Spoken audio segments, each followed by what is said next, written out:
ஒரு charged particle uniform magnetic ஃபீல்டுக்குள்ளே வரும்போது அது மேலே ஆக்ட் ஆகிற மேக்னெட்டிக் ஃபோர்ஸோட டைரக்ஷனை எப்படி சார் கண்டுபிடிக்கிறது அப்படின்னா ரெண்டு மெத்தட் இருக்குது. ஒன்று ஃப்ளெமிங் லெஃப்ட் ஹேண்ட் ரூல், இன்னொன்று ரைட் ஹேண்ட் பாம் ரூல். நம்ம எதை யூஸ் பண்ணி சார் கண்டுபிடிக்க போகிறோம் அப்படின்னா ரைட் ஹேண்ட் பாம் ரூலை யூஸ் பண்ணி. ரொம்ப சிம்பிளாக தான் இருக்கும். ஃபார் எக்ஸாம்பிள் இந்த ஒரு யூனிஃபார்ம் மேக்னெட்டிக் ஃபீல்டை கன்சிடர் பண்ணுவோம். Inward magnetic field, direction of velocity இந்த டைரக்ஷனில் இருக்குது, இந்த டைரக்ஷனில் இருந்து இப்படி வந்துட்டு இருக்கு. இது அந்த ஒரு சார்ஜ்டு பார்ட்டிகல். இந்த rule only applicable for positive charge. ஓகேங்களா? இப்போ பாசிட்டிவ் சார்ஜ் இந்த டைரக்ஷனில் வந்துட்டு இருக்குன்னா எப்பயும் போல வெலாசிட்டியோட டைரக்ஷனில் நம்மளோட தம்பு இருக்கணும்.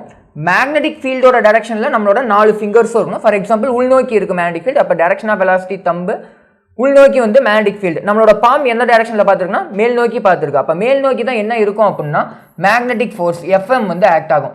சார் இதே நெகட்டிவ் சார்ஜாக இருந்தால் என்ன சார் ஆகும் அப்படின்னா ஜஸ்ட் இதே நம்ம அப்ளை பண்ணலாம். ஜஸ்ட் வந்து அதுக்கு ஆப்போசிட் டைரக்ஷனில் நெகட்டிவ் சார்ஜாக இருந்துச்சுன்னா -Q இருந்துருந்துச்சு அப்படின்னா கீழ் நோக்கி மேக்னெட்டிக் ஃபோர்ஸ் ஆக்ட் ஆகும். இந்த மாதிரி விஷயத்தெல்லாம் ஈஸியாக நீங்கள் லேர்ன் பண்ணணும்னு நினைக்கிறீங்களா? Future Vision NEET and JEE அகாடமியோட சேனலை சப்ஸ்கிரைப் பண்ணிக்கோங்க. தேங்க்யூ.